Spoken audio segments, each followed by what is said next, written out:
Dumnezeu să binecuvinteze. Bine ați venit la seara de rugăciune la Biserica Baptistă Speranța. Înainte de toate aș vrea să spun, închide ușa, fii 100% aici, pentru că poate astăzi, cine știe, Dumnezeu va interveni în viața ta și va face ceva miraculos. Oare cuvântul ăsta miraculos sună ciudat? Dumnezeu este un Dumnezeu al minunilor, din Geneza până la Apocalipsa, și nu s-a schimbat. Și când citim Scriptura, există momente privilegiate unde Dumnezeu lucrează. Și unul din acest moment e atunci când ne rugăm. Nu este de mirare că atunci când chiar în inima ta ai hotărât să te rogi, tocmai atunci apar tot fel de lucruri pentru a distrage atenția ta. Nu e niciodată la întâmplare. Există forțe invizibile care se pun în mișcare ca să te împiedice, să fii concentrat și să vezi ploaia care tu aștepți de mult să cadă în viața ta și să dispară seceta. Așa că te invit să închizi ușa sau să închizi toate mijloace prin care atenția ta poate să fie atrasă în alt loc, închide rețelele de socializare și fii 100% aici. Dacă există un lucru care nu se împacă cu multitasking, este rugăciune. Ori e 100% aici, ori ești 0% aici. Da, mă bucur că ești aici 100%. În această seară aș vrea să împărtășesc cu tine ceva foarte, foarte important, și anume, a se ruga cu impact este o știință.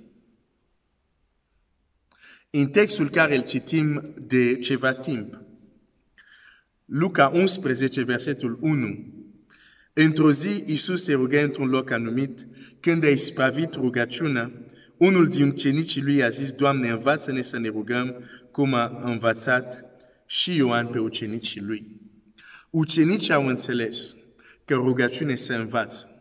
Și când ei vin aici și spun, Doamne, învață-ne să ne rugăm, ei nu se referau la învață-ne ce să spunem când o să fim la sinagogă și o să fim pus să ne rugăm. Sau când o să fim la o nuntă sau la nu știu împrejurare, cum trebuie să ne rugăm. Nu. Când ucenicii vin aici și zic, Doamne, învață-ne să ne rugăm, e clar că se referă, învață-ne să ne rugăm cu impact. Pentru că au văzut impactul care îl avea Domnul Iisus în viața lui și și-au dat seama că impactul lui era direct legat de modul lui de a se ruga. Învață-ne să ne rugăm. A se ruga cu impact se învață. Este o știință.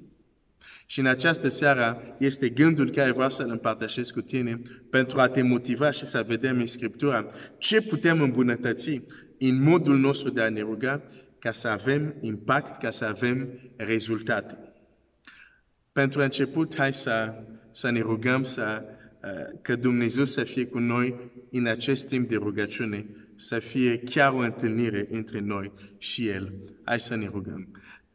Tatăl nostru, mulțumim pentru această oportunitate și posibilitate să ne apropiem de Tine prin rugăciune. În această seară de rugăciune vrem să ne apropiem de Tine, vrem să ne apropiem de cuvântul Tău, vrem și să ne rugăm și mă rog, Tată Ceresc, că în aceste momente ceva să se întâmple în viața fratelui meu, ceva să se întâmple în viața sorei mele, ceva bun să se întâmple în inimile noastre, ceva să se schimbe și când acest timp se termină să putem să spunem, da, ne-am întâlnit cu Dumnezeu, da, fața noastră s-a schimbat, da, ceva s-a schimbat. Doamne, nu mai vrem să ne rugăm doar pentru a ne ruga. Nu vrem să ne rugăm doar pentru că trebuie. Nu vrem să ne rugăm și să avem impact. Vrem să ne rugăm și lucrurile să se schimbe.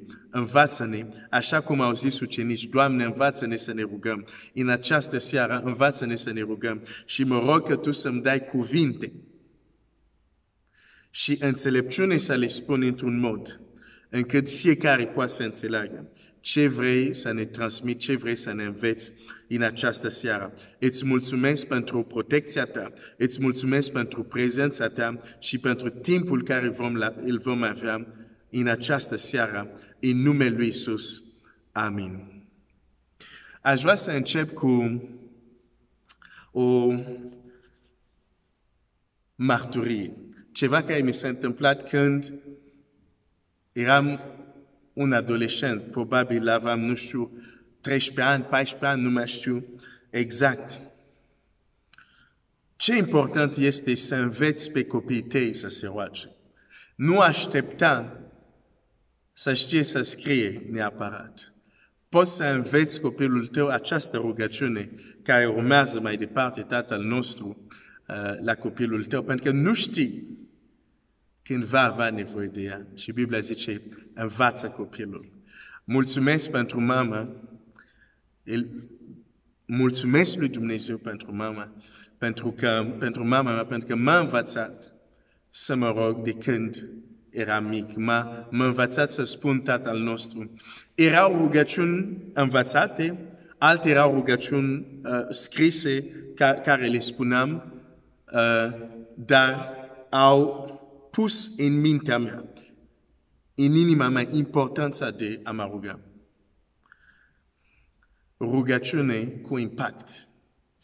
Avem nevoie să învățăm din nou, să ne rugăm cu impact. Nu doar să ne rugăm așa, nu. Să ne rugăm cu impact. Deci ziceam, eram acel băiețel de 13 ani sau 14 ani, nu mai știu exact. În acea zi am fost în vizită la niște prieteni și mă întorceam și am luat transporturile, eram în un autobuz, eram în spate de tot, erau și alte persoane în jurul meu, dar acolo în autobuz s-a întâmplat un fenomen ciudat.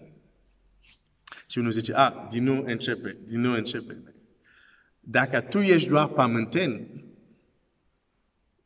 sau dacă tu crezi doar în lucrurile care ți arată cele 5 simțuri, ok. Sau este doar experiența ta, este ok, nu e nicio problemă. Dar în viața mea am întâlnit lucruri care se limitează de cele 5 simțuri și lucruri dincolo de cele 5 simțuri. Deci nu trebuie să te superi pe mine pentru asta. Deci eram în spatele autobuzului și dintr-o dată simteam că sufletul ieșea din trupul meu. O să-mi spui, pe cum și că era sufletul? Eu eram eu, dar simteam că ieșeam din trupul ăsta și trupul ăsta era doar o carcasă. Și m-am speriat, dar plecam pur și simplu. Și în acele momente, un reflex. Notre Père, qui es aux cieux, que ton nom soit sanctifié, que ton règne vienne, que ta volonté soit faite sur la terre comme au ciel. Donne-nous aujourd'hui notre pain de ce jour. Pardonne nos offenses comme nous pardonnons aussi à ceux qui nous ont offensés. Et ne nous soumets pas à la tentation, mais délivre-nous du mal, car c'est à toi qu'appartiennent le règne, la puissance et la gloire pour des siècles et des siècles. Nici nu terminasem rugăciunea. Sufletul meu s-a întors. Și am zis, ce s-a întâmplat? Rugăciunea este un lucru foarte important. Dacă mama nu mi-ar fi învățat să mă rog, ce aș fi făcut în ziua respectivă? Învață pe copiii tăi să se roage. Chiar în această seară cu acest lucru aș vrea să începem. Să ne rugăm. Pentru copii.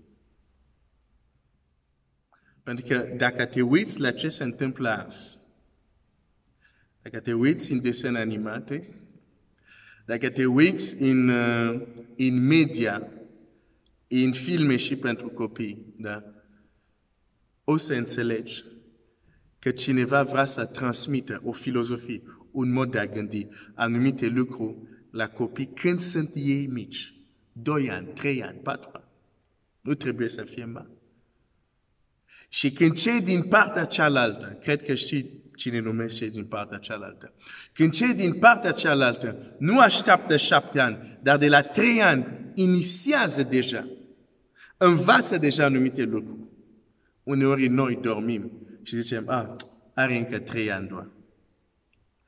Aș vrea să ne rugăm pentru părinți și pentru copii. Pentru părinți, Dumnezeu să le dea înțelepciune, să învețe, să găsească, să fie creativ, să învețe copiii de când sunt mici să se roage. Așa cum pot ei.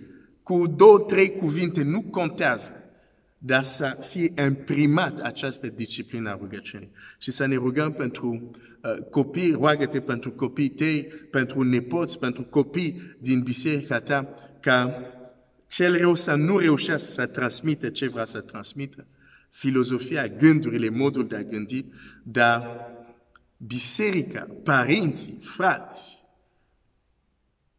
să aibă înțelepciunea lui Dumnezeu, să transmită în copii,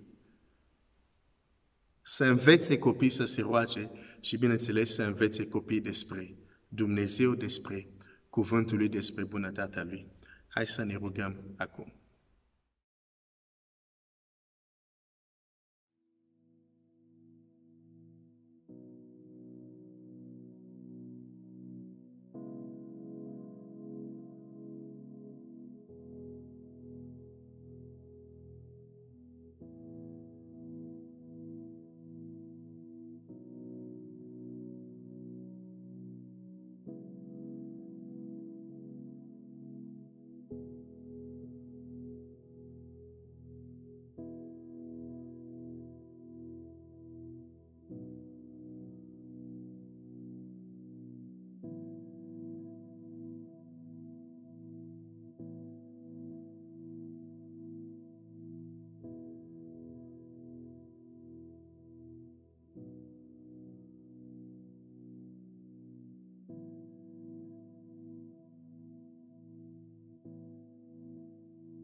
Amin, amin, amin. Continuă să te rogi pentru copii. Sunt o țintă a întunericului și există motive pentru asta. Dar în această seară aș vrea să vorbim despre a se ruga cu impact. Este o știință. Este o știință. De aceea ucenici vin și spun, Doamne, învață-ne. Există reguli, există metode, există, cum să spun, cunoștințe, există experiență care trebuie dobândite. De asta spun că a se ruga cu impact este o știință. Ucenicii vroiau să se roage cu impact. Când vin la un om care se numește Iisus Hristos, care spune la furtună, taci fără gura și furtuna se oprește. Când vin la un om care deschide ochii orbilor, care spune la cineva care n-a umblat niciodată, ridică-te și umblă. Când ei vin și spun, învață-ne să ne rugăm, te gândești bine. Că ei nu vorbesc despre rugăciune care facem înainte de masă, rugăciune care facem înainte de călătorie, rugăciune... Îți dai seama că ei nu vorbesc despre asta. Vorbesc de rugăciune cu impact. De ce rugăciunea te plictisește? A fost o perioadă când eram aici, duminică, pentru cei care sunt de aici, o lungă perioadă am vorbit despre de ce ne plictisim în rugăciune. Hai să-ți dau un alt motiv astăzi. Am văzut multe motive, dar să-ți dau unul. În fiecare știință există cunoștințe și experiențe elementar, intermediar și avansat. Dacă chiar mă duc la Biblie, în Evrei scrie, voi care de mulți trebuia să fiți maestri, adică avansat, aveți încă nevoie să învățați lucrurile elementare, începătoare. Știi de ce rugăciunea te plictisește? Pentru că prea mult timp ai stat la lucruri elementare. Ceea ce spun poate doar, poate este greu, dar pentru mulți asta este realitatea care trăim. Mult timp a trecut, suntem încă la lucruri elementare ale rugăciunii și normal că te plictisești la un moment dat. Același rugăciune, același mod de a gândi, același așteptare. La un moment dat te plictisești. Dar aș vrea să-ți spun că nu există doar lucrurile elementare ale rugăciunii. Există lucruri intermediare, există lucruri avansate. Și Dumnezeu vrea ca fiecare să fie un ucenic cum? Desăvârșit, adică matur. Dumnezeu vrea să fim și maturi în ceea ce privește rugăciune. Uneori nu avem rezultate în rugăciune, nu că nu vrea Dumnezeu, dar ne rugăm ca niște imaturi și vrem lucruri mature. Nu funcționează. E timpul să plecăm de la lucruri elementare, măcar să trecem la intermediar, ca într-o zi Dumnezeu să ne ajute să ajungem și la avansat. A se ruga cu impact este o știință. Nu se întâmplă doar așa. În natura recunoaștem principiul de cauză și efecte. Tu crezi că în domeniul spiritual este diferit? Nu. Același principiu lucrează. Poate într-o formă mult mai complex, poate într-o formă care de multe ori ne scapă, pentru că e domeniul invizibilului, lumea spirituală, dar și acolo funcționează acest principiu. Deci când vorbim de rugăciune cu impact, când zic rugăciune cu impact este o știință, înseamnă că noi ar trebui la un moment dat să știm ce trebuie să facem ca să avem rezultatul care îl dorim. Și poate asta este un mod poate un pic ciudat ce spun pentru unii, dar dacă ne uităm la Scriptură, o să vedem că oamenii al lui Dumnezeu știau ce să facă ca să aibă rezultatul care îl vor. Ce e avansat. La ce elementar aruncam cu zar. Și este ok că suntem încă la elementar. Dar când trece timpul la un moment dat, trebuie să și creștem. Să nu mai aruncăm cu zarul, dar să putem spune, unde a căzut? Acolo. Ok, arunc lemnul ăsta și va flota pe apă. Adică știu exact ce să fac ca să am rezultatul care îl vreau. Asta e pentru ce avansat. Hai să trecem măcar la elementar. A se ruga cu impact. Nu este o chestie din întâmplare. Și când noi nu vrem să învățăm, să înțelegem anumite principii ale rugăciunii și venim doar cu motivație bună, intenție bună, voința bună și zicem, ok, mă rog, ok, și apoi, bun, Dumnezeu, dacă vrei o să faci, dacă nu vrei, nu o să faci. E ok când suntem la elementar. Dar la un moment dat trebuie să știm că nu e vorba doar să aruncă niște cuvinte și apoi să zic, sper că Dumnezeu să-mi dă. Oare asta învață Scriptura? Nu, Domnul Iisus zice, de aceea când vă rugați, vă spun, să credeți că de la ce primiți și îl veți avea. Acolo învață un principiu cu totul diferit de ceea ce aplicăm noi. Am aruncat cuvinte, încrotișăm degete, hop, sperăm că se va întâmpla ceva. Nu e modelul care ne învață Domnul Iisus. Din nou zic, e ok o perioadă să ne rugăm așa, dar de ce să rămânem acolo? Când există altceva, a se ruga cu impact este o știință.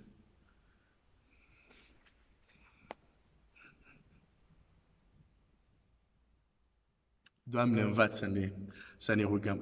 Aș vrea să ne rugăm din nou acum. E seara de rugăciune, nu? Aș vrea să te rogi acum pentru tine și chiar pentru lucrul acesta. Doamne, mult timp am rămas la lucruri elementare. Bine, dacă ești la avansate, deja nu te ruga așa, tu roagă-te, Doamne, ajută-mă să ajung la hiper avansat. Dar dacă recunoști că mult timp ai stat la lucruri elementare, e timpul să spui, Doamne, mult timp am stat aici, mult timp am stat în lucrurile astea elementare.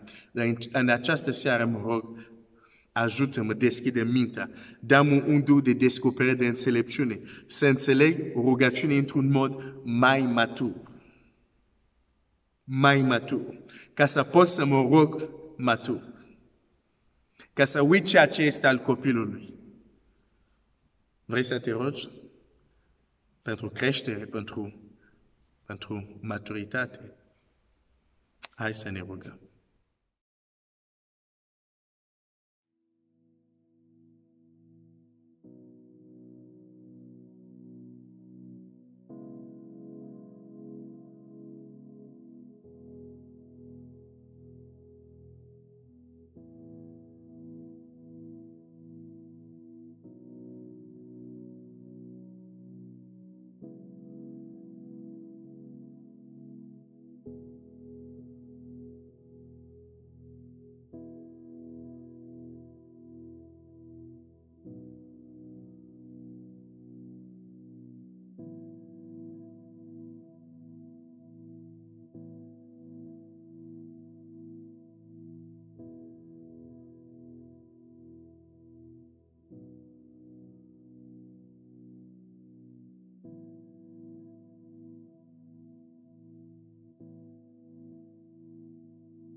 Amin, amin, amin. În viață vei întâlni tot fel de provocări. Și în funcție de maturitate, de cum percepi tu rugăciunea, unele provocări vei trece, iar altele nu vei trece. Există, când noi privim rugăciunii sau rămânem la nivelul elementar al rugăciunii, există provocare care acest nivel elementar nu le poate rezolva. Dau un exemplu. Dacă un elev, de exemplu, e la gimnaziu, a învățat lucruri elementare ale matematicii și o să iau o problemă de matematică de la liceu și la duc, nu poate rezolva. Pentru că el e încă în lucrurile elementare. nu că nu ar fi avut capacitate sau ca om nu are, va putea rezolva la un moment dat, dar cu cunoștințele lui elementare, nu. Nu se poate. Așa și cu viața spirituală. Nu pot cu cunoștințele elementare să vreau să rezolv probleme complexe. Domnul Iisus spune așa, voi știți să observați cerul. Când cerul e așa, spuneți este așa. Când cerul este așa, este așa. Și zice, când e vorba de semnele vremii, de lucruri spirituale, de lucruri invizibile, zero. Zice, capacitatea voastră de a observa, de ce nu o aplicați în lumea spirituală? Noi înțelegem că un copil cu cunoștințe elementare de la gimnaziu nu rezolvă o problemă de matematică avansat, complex, să zic, de la liceu sau de la universitate. Și totuși, vrem așa, dintr-o dată magic, cu un nivel elementar la rugăciune, să rezolvăm probleme complexe. Nu se poate. Dovada, multe probleme reale, care depășesc rațiunea umană, nu reușim rezolvarea. Și ne consolăm cu gândul, n-a fost voia lui Dumnezeu. N-a fost voia lui Dumnezeu. Dumnezeu n-a vrut. Știu că când spun asta, super anumite persoane, dar în Scriptura ce vedem? Care este locul, de exemplu, în Scriptura, unde când s-a adus o provocare înaintea Domnului Iisus, să spună la un îndrăcit, n-a fost voia lui Dumnezeu. Să spună la un slabanog, n-a fost voia lui Dumnezeu. Singurul loc în Scriptura când se roagă, nu voia mea, ci voia ta, este în Ghețimani. În restul, când se ruga, el zice, Tată, știu că tu m-ai ascultat deja. De ce? Se ruga cu impact, folosea o anumită știință. Când zic știință aici, nu mă refer la matematică, dar mă refer, când zic știință, mă refer urmarea anumite principii.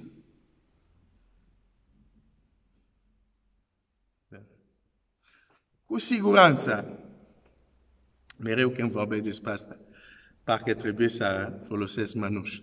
Cu siguranță, știu că există lucruri care depășesc înțelepciunea noastră, priceperea noastră și caile lui Dumnezeu sunt, cum să spun, nu le înțelegem, sunt deasupra, sunt de acord, sunt lucruri pentru care ne vom ruga, nu vom avea rezultate. Însă, ce vreau să arăt aici?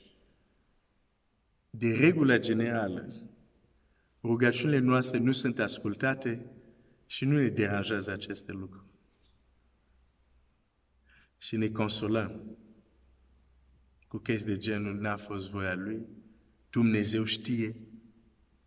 Da, sigur, Dumnezeu știe, dar ne-a dat și asta, ca să știm și noi.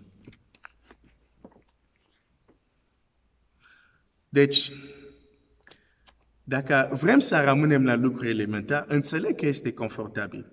E cel mai simplu să nu vreau să merg mai adânc, să nu vreau să corectez modul meu de a mă ruga, să mă rog cum știu și cum vreau. Dacă e să zic, Doamne, mulțumesc, dacă nu e să zic, înseamnă că Dumnezeu n-a vrut, e cel mai simplu. Problema este cu această atitudine, sunt lucruri care Dumnezeu ar fi vrut să le rezolve și nu le va rezolva. În Daniel, a se ruga cu impact este o știință. Acum, hai să merg în Scriptură să-ți arăt anumite lucruri în Scriptură. Ziceam, în viață întâlnim provocări. Daniel are o provocare extraordinară. De fapt, nu Daniel, înțelept, vrăjitor, a o provocare extraordinară. Regele Nebucanețar face un vis și cheamă și le spune, am avut un vis, nu-l mai știu. Spuneți-mi visul și talmacirea lui. Vrăjitor au zis, cred că n-am auzit bine ce a zis sau n-a realizat ce a spus, a fost un lapsus. Rege, da, sigur, spune visul și zicem talmacirea. Zice, nu. Voi să-mi ziceți visul și atunci voi ști că puteți să-mi dați și talmacii. Și vrăjitorul zic, nu, spune-ne visul și zice, nu. Dacă cu adevărat aveți putere spirituală, ziceți visul și voi ști că puteți să-mi dați și o talmacire corectă. Vrăjitorii lui, înțelepții lui vin și zic, uite, ce cer tu? Niciun rege, oricât de mare ar fi el, n-a cerut așa ceva. A niciun vrăjitor să înțelept, zice, pentru că ce cer tu? Numai zei care locuința lor nu este pe pământ, care poate să facă ce spui tu. Și atenție, dacă studiezi istoria, vrăjitori și înțelepți care erau lângă regele, nu erau copii în vrăjitorie. De fapt, mult din tot ce înseamnă ocultism, astăzi, de atunci, de acolo, vine de foarte departe, da? Deci nu erau copilași. Și totuși, această provocare au zis, nu putem, cum adică să zicem visul tău?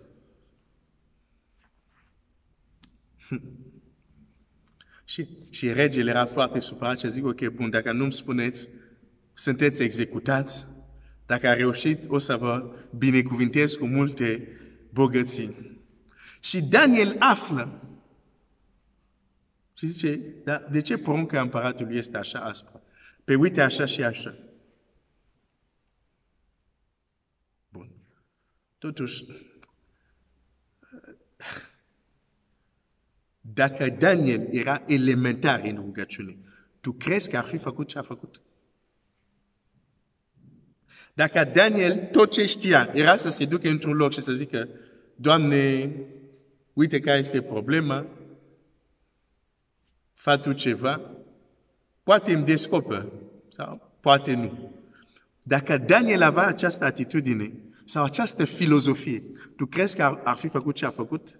Ce a făcut? O să citesc acum. Dar o să vezi că atitudinea lui Daniel, prin acțiunile lui, cum zice Iacov, arată-mi credința ta, eu să-ți arăt credința prin fapte. Prin faptele lui, arată credința lui Daniel. Credința lui Daniel nu era cunoștințe elementare despre rugăciune. Nu era ceva de genul, o să vedem, o să încerc, poate va avea, poate nu va avea. Nu, când Daniel, acțiunea lui Daniel, arată un om care știe ceva, care are o știință, care stăpânește o știință. Uite ce face Daniel, ca să înțelegi ce vreau să zic aici. Daniel, capitolul 2, versetul 14. Atunci Daniel a vorbit cu minte și cu judecată lui Arioc, capetenia stragerilor împăratului, care ieșise să omoare pe înțelepții Babilonului. A luat cuvântul și a zis lui Arioc, capitanul împăratului, pentru ce a dat împăratul o poruncă atât de aspră? Arioc a spus lui Daniel cum stau lucrurile. N-au reușit să zică visul. Și Daniel s-a dus la împărat și l-a rugat. Daniel s-a dus la împărat și l-a rugat să-i dea vreme ca să-i dea împăratului talcuire. Merge la împărat și îi spune, dăm timp. Dăm timp și ți aduc talcuire. Știi de ce? El știa exact ce trebuie făcut. Știa exact cum trebuie să se roage. Și probabil bănuia și cum Dumnezeu va răspunde. Nu mai era la elementar. Era la un alt nivel. Pentru că nu s-a dus, uite, nu citesc că el s-a dus, dar el s-a dus la împărat și l-a rugat să-i dea vreme ca să dea împăratul talcuire. Nu zice, dă vreme, poate îți dă.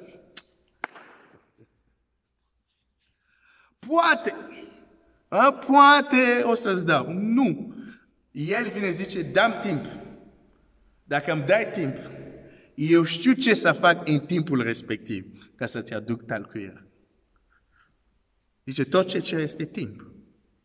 Vezi, e un alt mod de a se gândi. Fata care era în casa lui Naaman, ce zice? Dacă stăpânul meu merge la proroc din Samaria, poate îl va ajuta. Nu. Zice, dacă se duce acolo, îl va vindeca. E un alt mod de a gândi. Eu știu că este mai simplu să nu fim îndrăzneți. E mai simplu să nu credem anumite lucruri care le spune Evanghelie, pentru că sunt... Dar dacă... Știu, e mult mai confortabil. Dar la un moment dat, când am stat prea mult la elementare, zici, nu, am nevoie de altceva. Am nevoie să cresc. A se ruga cu impact este o știință. Daniel a cerut timp. Știi? Cineva care cere timp știe ce are de făcut. Nu aruncă cu zarul. Nu joacă noroc. Cineva care cere timp înseamnă că are o știință, are procedee, are metode, știe exact ce trebuie făcut. Uite, de exemplu, la școală. La examen. Mi-aminteam, de exemplu, la biologie, de exemplu, la examen, 4 ore. 4 ore. Și era, de exemplu, se întâmpla unul după o jumătate de oră, se duce și dă foaia. Și profesorul zice, ai terminat? Zice, nu. Dacă nu știu, la ce îmi trebuie 4 ore? Cei care nu știau, 4 era prea mult. Dar, cel care știa cum să rezolve probleme, nu termine într-o jumătate de oră. Pentru că știa ce are de făcut. Și ce are de făcut cera timp pentru a rezolva. Când Daniel zice, dăm timp, nu zice poate, zice, dăm timp, ți aduc talcuirea. Pentru că știe exact. Nu e la elementar. Daniel era la avansat. Dar eu mă rog măcar de la elementar să trecem la intermediar. A se ruga cu impact este o știință. Daniel s-a dus, s-a rugat. Și uite ce zice Scriptura. Apoi Daniel s-a dus în casa lui. A spus despre lucrul acesta tovarașilor săi, Anania, Mișel și Azaria, rugându-i să ceară îndurare Dumnezeului cerurilor pentru această taină, ca să nu piară Daniel și tovarașii săi odată cu ceilalți înțelepți a Babilonului. Chiar cum este structurat rugăciunea. Este extraordinar. După aceea, i s-a descoperit lui Daniel taina într-o vedenie în timpul nopții. Știa ce are de făcut. Împărat era un om impozant, nu era oricine. Și totuși Daniel a avut îndrăzneala, pentru că știa când eu să mă retrag și o să fac ce știu eu, o să am taină. O să am taină aceasta. Avansat. La avansat. Asta e filozofia lor. Uite-te în Scriptura, uite-te la Moise, la Elie, la Petru. La un moment dat au ajuns la un nivel unde ei nu mai sunt cu, hai aruncam cu zarul. Nu. Ei zic, dacă fac asta, se întâmplă asta, punct.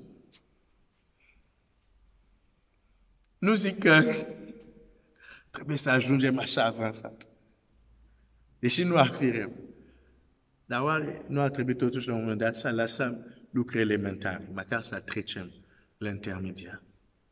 Să vedem mai mult impact atunci când ne rugăm. O să ne rugăm acum.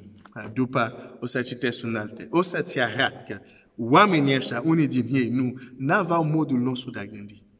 Și până nu schimbăm acest mod de a gândi, nu vom putea să ne rugăm cu impact. Ce o să avem el este bun, dar ploaie și peste cei buni și peste cei răi. Cu asta o să ne bucurăm. Dar ei s-au bucurat nu doar de asta. S-au bucurat de lucrurile care un pagân n-are cum să-l aibă. Ce a făcut Daniel aici? Nu, un pagân n-are cum. Vrăjitori înțelept n-au reușit. Și totuși el vine și spune împăratului, zice, împărate, uite ce visul tău, zice, îi spune chiar și ce gândeai înaintea visului. Zice, era în patul tău, ai început să te gândești la asta. Și iată visul, era așa. Acum uite talmăcirea. Oh, Seigneur.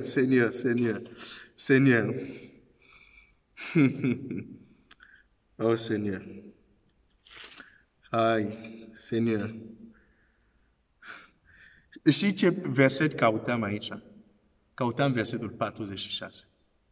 Biblia zice, atunci împăratul Nebucadnețar a căzut cu fața la pământ și s-a închinat înaintea lui Daniel. Zei despre care oamenii lui ziceau, nu sunt pe pământ. A zis, nu, e unul. A spus că nu sunt, dar văd unul aici. S-a închinat la pământ. El împăratul. Curtea lui era acolo, nu l-a mai interesat. Zic, cum tu ai putut, a căzut cu fața la pământ. Zic, cum? Mi-ai spus și ce gândeam, și visul meu exact, și talmacirea.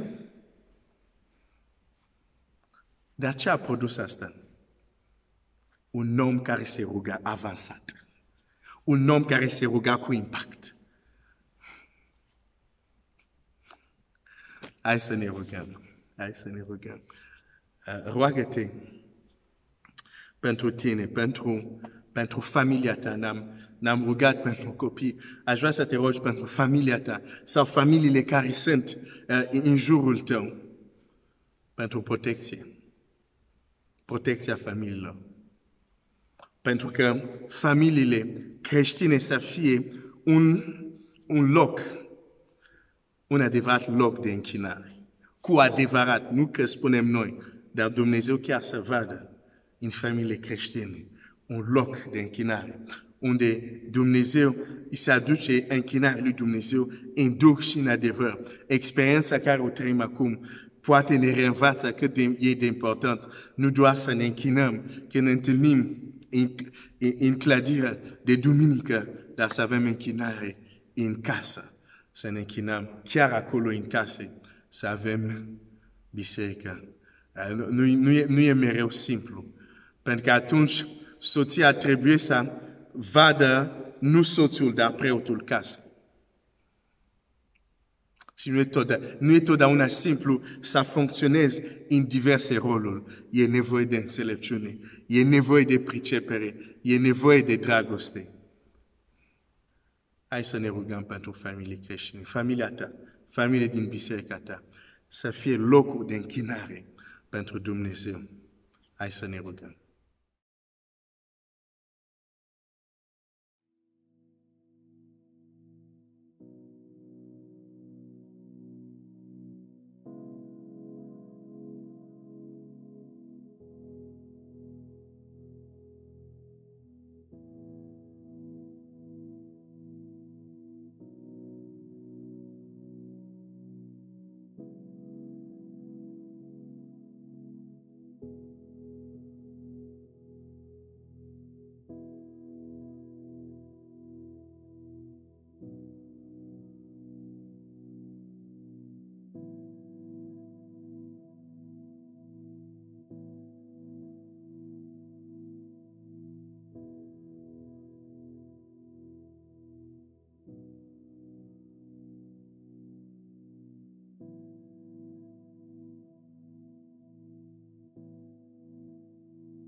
Amen, amen, amen. Când Daniel a spus visul și talmacia, împăratul nu și-a mai văzut împărat. A căzut cu fața la pământ și s-a închinat înaintea lui Daniel. Dacă Daniel ar fi trăit în zilele noastre, cum văd de multe ori, mulți ar fi zis, oh, nu e mare lucru. Ce asta? Nu e mare lucru. Nu asta e important. Dar oameni care spun asta, nu o să facă niciodată ceva de genul ăsta în viața lor. Dar sunt primii pentru a zice, asta nu e important. Asta e nimic. Când vezi cineva că face ce tu nu poți să faci, recunoaște că are ceva care tu nu ai. Împăratul a recunoscut, ok, sunt împărat, am tronul, dar tu ai ceva, ești ca un zeu, ai ceva care nu am, s-a închinat. O să-ți spun un lucru, oameni cu această atitudine, care vor să reducă toată lumea la același nivel, sunt oameni care nu cresc. Vor să reducă toată lumea la același nivel. Știi de ce? Pentru că ei niciodată nu înaintează și sunt deranjați când ceilalți înaintează. Nu e rușine să recunoști. Ai zis și visul și talmacirea. Ai un dar deosebit. Știi ceva care eu nu știu. Poate mă înveți puțin. Asta e atitudinea corectă. Nu. Unul din lucruri care face că mulți copii al lui Dumnezeu să nu experimenteze supranaturalul este că ei disprețuiesc supranaturalul. Când cineva are o experiență supranaturală, asta e nimic, nu asta e important. Ai disprețuit. Și apoi când tu vei fi, nu știu în ce situație, Doamne lucrează, hai Doamne intervinu. Ce spune Iacov? Limba este un foc, distruge. Ce ai spus tu acum, nu știu cât timp, am zis, Doamne, nu. Ce să intervin? Dar să intervine e supranatural. Parcă era împotriva lucrurilor supranaturale. Mănâncă roadele gurii tale. Bine, dar Dumnezeu este îndurare. Putem să ne pocăim. Dar am vrut să menționez asta, că văd această atitudine. Asta nu este important. Ai făcut vreodată asta? Nu. A se ruga cu impact este o știință. Realizez că în seara asta este doar introducere. Va trebui să numesc asta partea 1, introducerea. Și vom intra, pentru că acum nici nu vorbesc de unele principii care le vedem în Scriptură. Vorbesc doar de faptul că este o știință. Dacă vrei impact, va trebui să înveți știință. Când ucenici vin și Doamne, învață-ne. E o știință care trebuie învățată. Și acum doar ți arăt că oamenii care au fost avansați în această știință nu gândesc că tu și eu. Deși noi zicem că avem același Dumnezeu, ei nu gândesc la fel. Ei nu sunt cu aruncat de zară. Nu sunt poate, dacă, nu. Ei știu. De ce? Au știință. O să-ți arăt altul. Un împărat. Pentru că trebuie să-ți arăt asta în Scriptură. Un împărat. E vorba când Ilie se va ruga ca să vină ploaie. Da? Dumnezeu zice, arată-te lui Ahab și voi trimite ploaie. Și totuși, înainte să vină ploaie, trebuie anumite lucruri să se întâmple. Vezi? Când Dumnezeu a zis, trimit ploaie, n-a venit ploaie direct. Trebuia să se întâmple anumite lucruri. Uneori primești o promisiune din partea lui Dumnezeu, greșeala de cei de la elementar, care am făcut eu de multe ori, zic, pe dacă Dumnezeu mi-a vorbit, înseamnă că se va întâmpla. Hai să așteptăm. Păi, Doamne, nu se întâmplă. Păi, nu mi-ai vorbit? Păi da, am și zis lui Elie că o să vină ploaie, dar n-a văzut că a făcut anumite lucruri înainte să vină ploaie. Versetul 41. Ahab s-a suit să mănânce și să bea. Dar Ilie, 1 Împărați 18, 42. Dar Ilie s-a suit pe vârful Carmelului și plecându-se la pământ și-a așezat fața între genunchi. Ilie, de ce faci asta? Nu înțeleg. Și mi imaginez că el îmi răspunde, da, Glenn, normal că nu înțelegi, că nu știi știința care o aplic eu acum.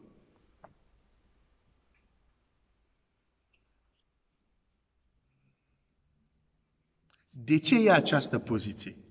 Îți garantez că nu este la întâmplare. 1. 2. De ce Scriptura menționează asta? Scriptura putea să spună, Ilie s-a dus și s-a rugat. De ce îți vorbește de poziția trupului? Ca să pună un pic în mișcare șuruburi aici. De ce? De ce faci asta? De ce faci asta? Și uite ce se întâmplă. Și a zis slujitorul său, suie-te și uite-te înspre mare. Slujitorul lui s-a suit, s-a uitat și a zis, nu este nimic. Ilie a zis de 7 ori, du-te iarăși. Pentru că Ilie a zis, e imposibil. Cu ce fac eu acum? e imposibil să nu fie nimic. Nu, mai du-te. Trebuie să apară ceva. Cu ce aplic eu aici, trebuie să fie ceva acolo. A 7-a oară, când se întoarce, uite, scriitorul lui Biblia zice, nu este nimic, du-te iarăși. A 7-a oară, scriitorul a zis, iată, se ridică un mic nor din mare ca o palmă de om. Ilie a zis, suie-te și pune lui Ahab în neamă și coboară-te ca să nu te oprească ploaia.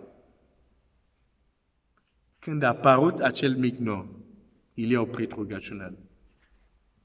A știut, ok, ce trebuia pus în mișcare, e pus în mișcare. Ok, spune lui Acab, așa, după câteva ploi, nu s-a rugat până să plouă. N-a așteptat să plouă pe el să zic, gata, am fost ascultat. Nu. Pentru că aplicau știință. Când scriitorul a zis, e un nor așa, zice, ok, e bun. E ok, va veni ploaie. Oamenii ăștia știau ceva. Aplicau niște principii. Nu erau așa cu, dacă... Știu că ceea ce spun poate să fie nervant pentru unele persoane, dar încerc să zic, e ok să ne rugăm așa, dar este și altceva. Scriptura ne arată clar. De ce să rămânem doar la lucrurile începătoare? De ce să nu zicem, ok, hai să trecem totuși, ok, nu chiar la avansat, dar hai la intermediar. Dar pentru asta trebuie să învățăm anumite principii, să le aplicăm. După câteva clipe a cazut ploaie. Te uiți la Elie, te uiți la Elisei, un alt extraordinar. E primit de o femeie bogată și într-o zi zice, cheamă, ok, ai arătat această bunătate, ce putem să facem pentru tine? Nimic. Pleacă, femeia pleacă, Gehazi zice, e bătrână. Nu zice despre ea e bătrână, zice, n-au copii și soțul ei e bătrân. Și Elisei zice, era vorba de Elisei, scuze, și Elisei zice, ok, cheamă. Și când ea vine, zice, la anul vei avea un copil. De unde până unde? Deci el nu avea modul ăsta de a gândi. Dacă Dumnezeu va vrea, la anul vei avea copil. Nu. La anul vei avea copil. Și atenție, acolo nu este așa vorbește Domnul. Nu e un cuvânt din partea lui Dumnezeu acolo. Nu este a venit mâna lui Dumnezeu peste el și zice așa vorbește Domnul. Nu. E el Elisei. Zice am hotărât, la anul vei avea un copil. Dar când suntem la elementar, suntem șocați. Dar cei care sunt la avansat, pentru ei e perfect normal. Zic asta ca să strânesc în noi dorința să zicem, Doamne, vrem și noi să înaintăm. Să înaintăm.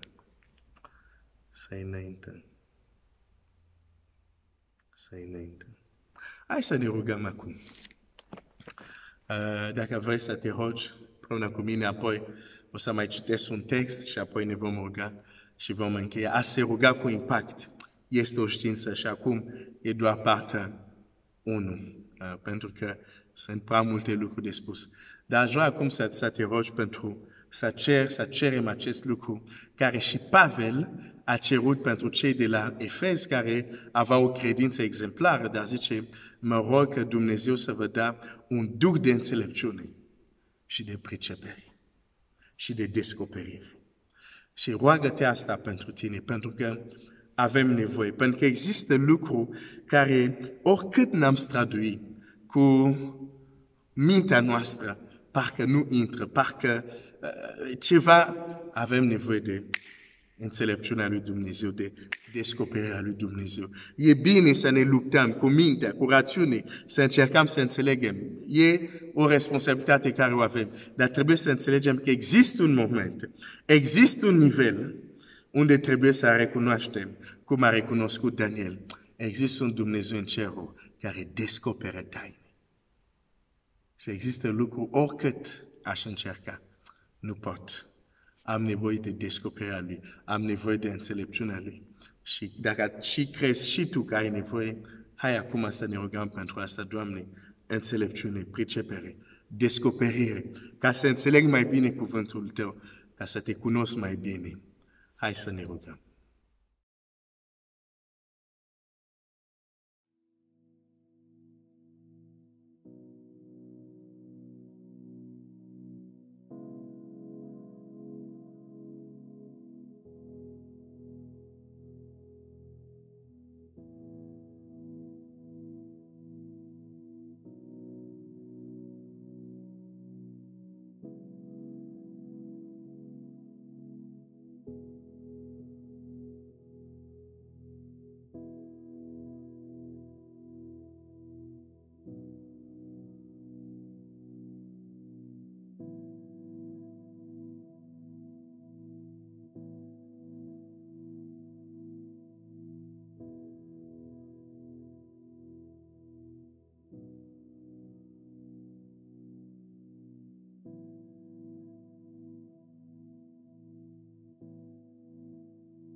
Amin, amin, amin.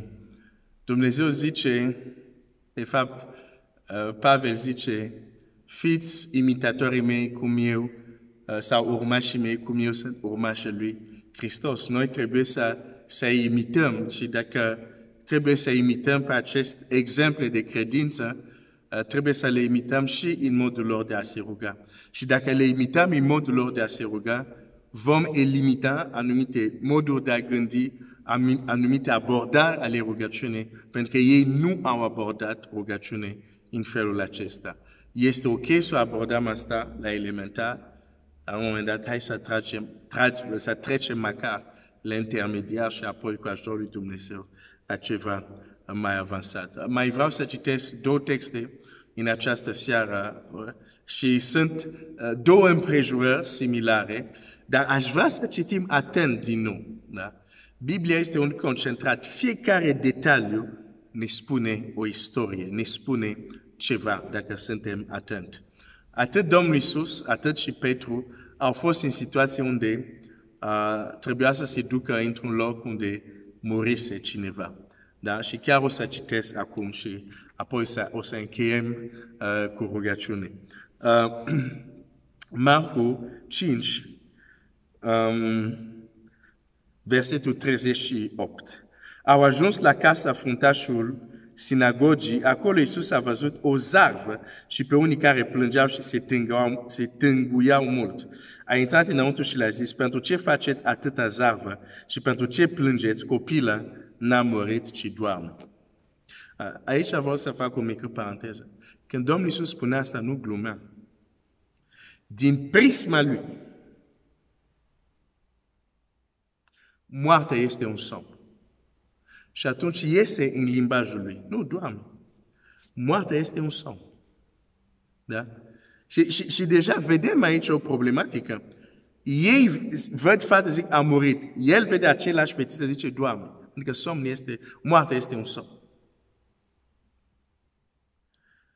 Și uneori cred că avem problema aceasta. În locul să ne rugăm, având perspectiva lui Dumnezeu, ne rugăm având perspectiva pagânilor. Sau perspectiva celor care nu cred în Dumnezeu. Așa cum ei numesc lucrurile, așa le numim și noi. Domnul Iisus avea un alt limbaj. O altă perspectivă asupra lucrurilor. Hai să imităm asta. Copila n-a murit, ci doarme. Ei își bateau joc de el, atunci după aceea a scos pe toți afară. A luat cu el tata copilei pe mama ei și cei ce le însosiră, a intrat acolo unde zacea copila, a apucat-o de mână și a zis, Talita cumi, care talmacit înseamnă, fetițo, scoală-te, îți zic. Îndată fetița s-a sculat și a început să umble, căci era de 12 ani. Ei au rămas încremeniți. Aș vrea să observ un lucru aici. Domnul Iisus ajunge. El vrea să o aducă la viață. Știe că are o putere să o facă, dar când ajunge în locul respectiv, e o zarvă. Mai rău, oameni de acolo, când el a zis, de ce așa multă zarvă, doar doarme, au început să-și bată joc de el. Vezi că Domnul Iisus nu zice, ok, nu mă interesează de voi, mă duc să o trezesc. Nu. Biblia zice, i-a scos pe toți afară. De ce face lucrul acesta? Pentru că aplică anumite principii, nu se roagă doar așa. Știe că o astfel de atmosferă este o frână pentru ceea ce vrea să facă. Nu mă crezi? Citește când el ajunge. Uite, chiar hai să citesc. Că ei dau doar o pagină. Da? Dau doar o pagină. Marcu 6, versetul 1. Iisus a plecat acolo și s-a dus în patria lui. Ucenicii lui a mers după el. Când a venit în ziua sabatului, hai să sar câteva versete. Versetul 4. Dar Iisus le-a zis, un proroc nu este disprețuit decât în patria lui, între râdele lui și în casa lui. N-a putut să facă nicio minune acolo, ci doar a pus mâinile peste câțiva bolnavi și a vindecat și se mira de necredința lor. N-a putut. Nu zice că nu a vrut. A zice n-a putut. Când spui nu am putut să mănânc 20 de sarmale, înseamnă că măcar ai încercat să mănânci una, nu? Deci nu a putut să facă nicio minune.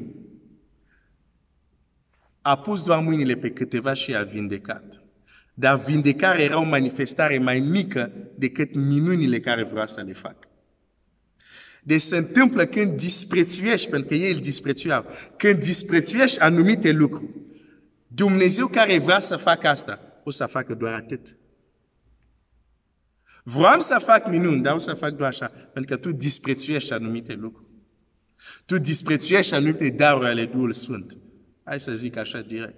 Le disprețuiești. Mă întorc la Domnul Iisus. În patria sa, nu putea să dea toată lumea afară. Necredință era pe străzile, în cartierele. Nu putea să dea toată lumea afară din patria sa. Dar însă, acolo, la sutaș, fiind într-o încapere, a zis, ok, toată lumea afară. Nu vreau această atmosferă de necredință, toată lumea afară. Și a rămas doar cu părinții și câțiva din ucenicii lui. Și a fost adus la viață. Acum, dacă mergem în Faptele Apostolilor, mai citesc asta și închei. Petru, Faptele Apostolilor 9, 39. Petru s-a sculat și a plecat împreună cu ei. Când a sosit, l-au dus în odaia de sus, toate văduvele l-au înconjurat plângând și au arătat hainele și cămașile pe care le făcea Dorca pe când era cu ele. Petru a scos toată lumea afară, a îngenunchiat și s-a rugat. Apoi s-a întors spre trup și a zis, Tabita, scoală-te. Ea a deschis ochi și a văzut pe Petru, a stat în capul coapselor. Domnul Iisus plecase deja. Dar iată, Petru este într-o împrejurare asemănătoare și aplică același principiu. Toată lumea afară, lăsați-mă. Se pune în genunchi, se roagă mai întâi. Și la un moment dat se oprește și zice, scoală-te. Tu crezi că faci asta la întâmplare? Există o știință. Știe ceva. Știe că, nu, pentru ce? Pentru învierea asta, mai bine atmosfera să fie. Ok, lăsați-mă. Ridică-te. A avut impact? Cineva care este mort să revină la viață, dacă asta nu este impact, atunci ce o să fie rugăciune cu impact? Da, a avut impact, dar de ce? Avea o știință. Era printre cei care au venit la Domnul Iisus și a zis, învață-ne să ne rugăm. Și noi vom intra într-o cameră unde să fie un trup mort. O să zicem, oamenii afară, am învățat de la stăpân. Ridică-te! Și te rog, nu disprețui lucrurile astea. Nu disprețui. Poate zici, ok, nu mă interesează, dar nu disprețui. Dar de fapt asta e deja un fel de a disprețui. În fine, rugăciune cu impact este o știință. E doar partea 1. Roagă-te că Dumnezeu să mă ajute să pot să continui, să pot să mă rog, să pot împreună să descoperim ce avem de descoperit, că sunt lucruri care nu le știm despre rugăciune, ca totul să trecem la un alt nivel și să avem impact în rugăciune. La fel cum cei din vechime, de exemplu am citit despre Ilie, înainte chiar să se roage, mai întâi a căutat să meargă la un alt nivel. S-a dus pe vârful muntelui și de acolo s-a rugat. Ne învață un lucru. Uneori trebuie să căutăm, să mergem la un alt nivel, dacă vrem ca rugăciunea noastră să aibă impact și chiar dacă de 3 ani sau de nu știu cât timp a fost secetă, nu știu ce, nu s-a mai întâmplat, dar pentru că am mers la un alt nivel și ne rugăm, este impact, vine ploaie, vine binecuvântare, vine schimbare care a așteptat de ceva timp. Hai să ne rugăm în încheiere acum. Hai să ne rugăm împreună. Tată Ceresc, este o provocare pentru mine și poate pentru fratele meu, pentru sora mea, să mergem la o altă atitudine, să mergem la un alt nivel, ca să ne putem ruga cu impact. Dar Tu ai spus, cheamă-mă în ziua negazului. Îți voi răspunde și mă vei proslăvi. Când noi ne rugăm cu impact, adică rugăciunile noastre sunt ascultate și sunt răspunsuri, numele Tău este proslăvit. Deci Tu vrei să răspunzi la rugăciune. De aceea învață-ne să ne rugăm. Învață fratele meu, învață sora mea. Și mă rog să ne ajut în aceste momente unde vrem să învățăm să ne rugăm. Știu că există forțe. Știu că există dușmani care nu le place lucrul acesta. Dar mă rog că protecția Ta să fie peste mine, să fie peste fratele meu, peste sora mea, peste orice copil de-al Tău care își dorește să crească, să treacă de la elementar la un alt nivel pentru a se ruga cu impact. Tată, îți mulțumesc pentru că Tu ești bun, pentru că Tu ne înveți. Mulțumesc pentru Duhul Sfânt care este în viața noastră, pentru a ne călăuzi, pentru a ne învăța, pentru a ne deschide ochii. Ajută-ne și iartă-ne atunci când am disprețuit lucrurile care nu le înțelegem. Dar ajută-ne să înțelegem că Evanghelia nu este doar lucruri raționale. Evanghelia sunt și lucruri supranaturale. De aceea Pavel zice, nu mi-e rușine de Evanghelie. Pentru că este puterea lui Dumnezeu pentru oricine care crede. Ajută-ne să nu ne fie rușine de Evanghelie. Să nu ne fie rușine de un Iisus care vindecă. Să nu ne fie rușine de un Iisus care scoate dragi. Să nu ne fie rușine de o Evanghelie care vorbește de mântuirea sufletului, atât și de eliberare și de vindecare, pentru că așa găsim în Scriptură. Te rog, Tată, ajută-ne. Ajută-ne. Avem nevoie de Tine. Mă rog ca protecția Ta să fie în casa fratelui meu, în casa sorei mele și binecuvântarea Ta și să ne ajut pe fiecare să creștem spre slava Ta în numele lui Iisus. Amin. Dumnezeu să te binecuvinteze, roagă-te în continuare să putem continua și roagă-te să putem crește și să ne putem ruga cu impact. Am ajuns la sfârșit și pot să zic, cum spun de obicei, biserica e liberă.